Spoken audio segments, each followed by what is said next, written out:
नमस्कार बच्चों, हिंदी की पाठशाला में आप सभी का स्वागत है। मैं हूँ प्रिया यश। आज मैं बात करूंगी कक्षा 9वीं के पोर्टफोलियो के बारे में। ये जो पोर्टफोलियो है, ये हर विषय के लिए निर्धारित किया गया है। मतलब कि जितने भी विषय आपकी कक्षा में पढ़ाए जाते हैं, उन सभी का आपको एक अलग-अलग पोर्टफोलियो बनाना है। तो हम बात करते हैं हिंदी के पोर्टफोलियो की, कि हिंदी का पोर्टफोलियो किस प्रकार से बनेगा। तो चलिए जानते हैं पोर्टफोलियो के बारे में। इस वीडियो को अंत तक देखिएगा, उसके बाद आपको पोर्टफोलियो बनाने में कोई भी परेशानी नहीं आएगी। तो सबसे पहले जानते हैं कि आखिर ये पोर्टफोलियो है क्या। पोर्टफोलियो को हम ऐसा बस्ता या ऐसी फाइल कह सकते हैं जिसके अंदर किसी भी व्यक्ति, छात्र ही नहीं, कोई भी एक पढ़ा लिखा व्यक्ति जो रोजगार की तलाश में है, या वो कोई विद्यार्थी है, या कोई भी कर्मयोगी है, उससे संबंधित सभी जानकारियां, कार्यकलाप और उसकी उपलब्धियां उसमें प्रदर्शित की जाती हैं। तो यदि आप छात्र हैं तो आपसे संबंधित सभी जानकारियां, आपकी गतिविधियां तथा आपकी उपलब्धियां ही आपका एक पोर्टफोलियो कहलाता है।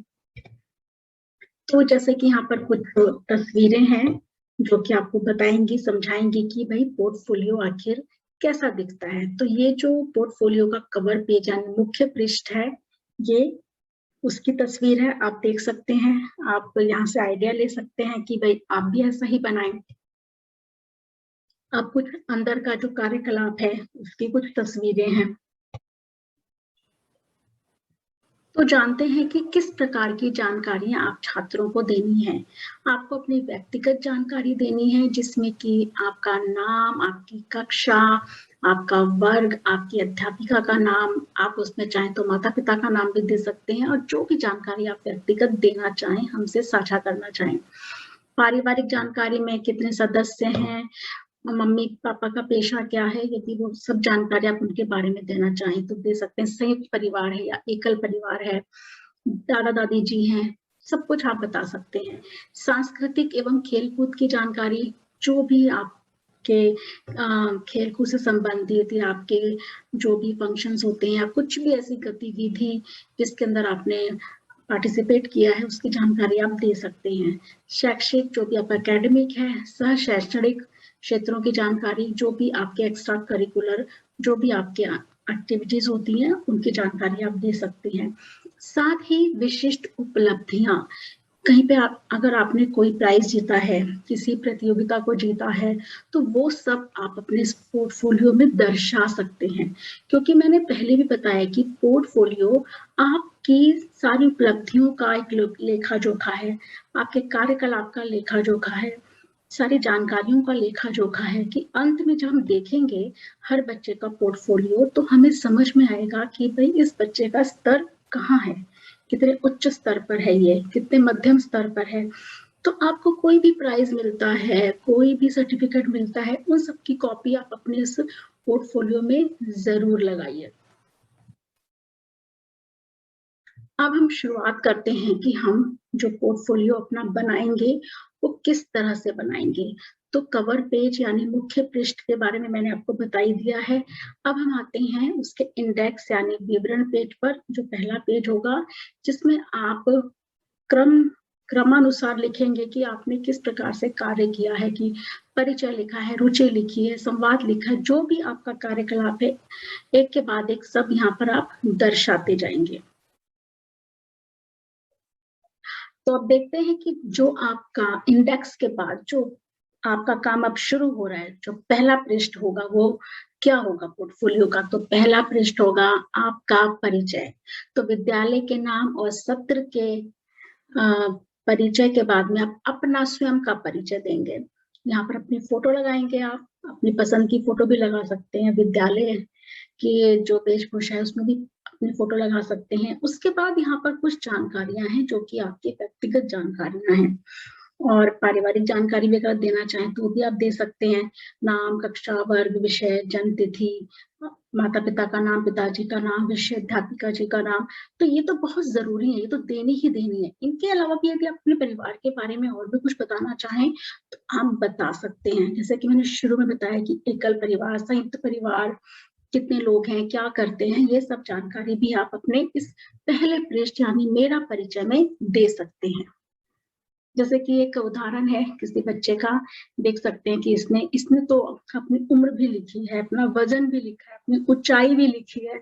तो ये जो पोर्टफोलियो है, ये आपका एक कहते हैं ना अपनी उपलब्धि है, तो आप जितने अच्छे तरीके से पेश करेंगे, क्योंकि क्लास में अगर 50 बच्चे हैं, तो उन सभी बच्चों के पेश करने का तरीका बिल्कुल अलग-अलग होगा, तो उसी के आधार पर आपका मूल्यांकन भी होगा।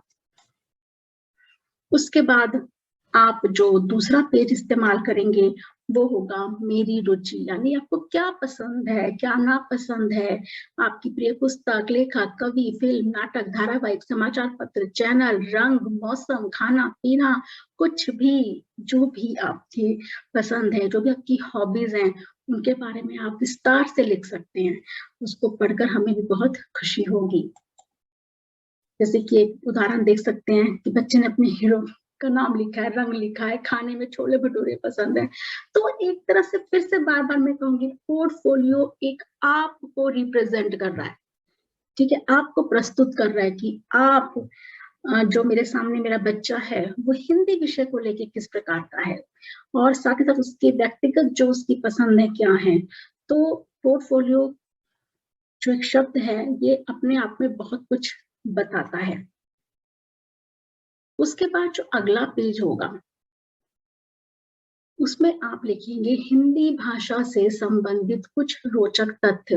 भाई हिंदी भाषा का पोर्टफोलियो है, तो हिंदी से संबंधित तो बात अगर नहीं हुई तो फिर कैसा पोर्टफोलियो हिंदी का। इसलिए हिंदी भाषा से संबंधित कुछ भी रोचक तथ्य आप गूगल से देख सकते हैं, आप पत्रिकाओं से देख सकते हैं, उनको आप संग्रहित कीजिए और यहाँ पर लिखिए अपने पोर्टफोलियो में। जैसे कि मैं एक उदाहरण देना चाहूँगी कि हिंदी भाषा के इतिहास पर पहले साहित्य की रचना एक भारतीय ने नहीं बल्कि एक फ्रांसीसी लेखक ग्रासिम तैसी ने की थी। तो कितनी ही एक अजीबो-गरीब बात है कि हिंदी भाषा में साहित्य की रचना फ्रांसीसी लेखक ने की थी। तो इसी तरह की कुछ अन्य रोचक जानकारियाँ आप अपने पोर्टफोलियो में इस पेज पर ज़रूर लिखिए। तो जैसा कि मैंने बताया परिचय, सबसे पहले परिचय, फिर आपकी रुचियाँ, आपकी हॉबीज़, आपकी पसंद-नापसंद, दूसरा पेज हो गया। वो हो सकता है दूसरा पेज 2-3 पेजों में पूरा हो जाए। उसके बाद तीसरा जो हिंदी से संबंधित जानकारी है, तथ्य वो हो गया। उसके बाद जो चौथा पेज शुरू होगा, उसमें हम आपको जो भी कार्यकलाप देंगे, वो आपको करना होगा। जैसे कि हो सकता है हम आपको नारा लेखन दें, तो जो भी विषय दिया जाएगा उससे संबंधित आप सुंदर से डिज़ाइन बनाकर, चित्रकारी करके नारे लिखेंगे। संवाद लेखन देते हैं तो आप उसपे संवाद लिखेंगे, पूरा हेडिंग डालकर, उसको सजाकर और उसको बहुत सुंदर लिखावट में लिखकर, या अनुच्छेद देते हैं तो आप अनुच्छेद लिखेंगे। अगर हम आपको दोहे देते हैं तो आप दोहे लिखेंगे, या हम कवि या लेखक का परिचय लिखने को बोलते हैं तो आप वो लिखेंगे। मतलब कि जो भी एक रचनात्मक अभिव्यक्ति होती है, वो सभी आपको पोर्टफोलियो के ज़रिए ही दर्शानी है। तो इस रचनात्मक अभिव्यक्ति के साथ आपका अपना परिचय, ये सब मिला-जुला कर एक पोर्टफोलियो आपका तैयार होता है आपके विषय से संबंधित, जिससे कि हमें पता चलता है कि आपने पूरा सत्र में उस विषय में क्या कुछ हासिल किया, क्या कुछ सीखा। उस विषय को जो भी पढ़ना, लिखना, समझना, उसके अलावा उस विषय से संबंधित कोई प्रतियोगिता हुई है या कुछ भी कोई परीक्षा हुई है, तो उसमें आपका स्थान क्या रहा, आपने किस तरह से उसमें अंक प्राप्त किए, ये सारी जानकारी आपकी इस पोर्टफोलियो में होती है।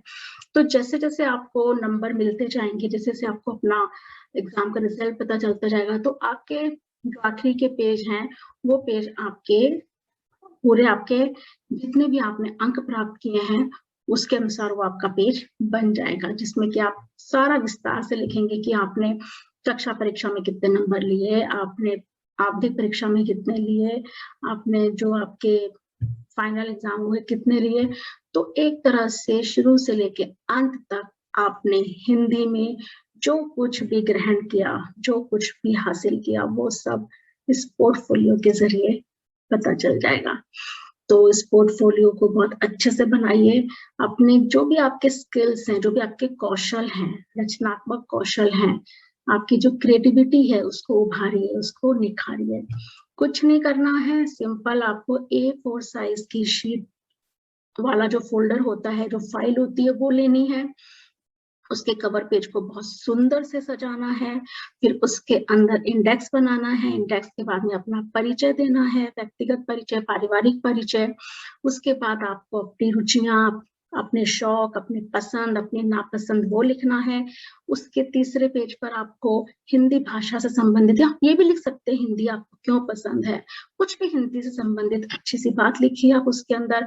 उसके बाद जो भी आपको हिंदी की अध्यापिका काम देती हैं, चाहे नारा लेखन संदेश, अनुच्छेद, पत्र, कुछ भी, वो लिखिए उसके अंदर, सुंदर से सजाइए, बनाइए और अपनी जितनी भी उपलब्धियाँ हैं, उसके अंदर समाहित करते जाइए।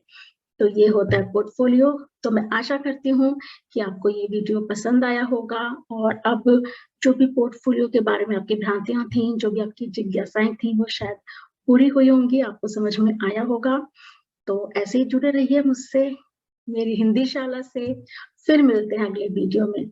और हाँ, शेयर, सब्सक्राइब और लाइक करना बिल्कुल भी ना भूलें। धन्यवाद।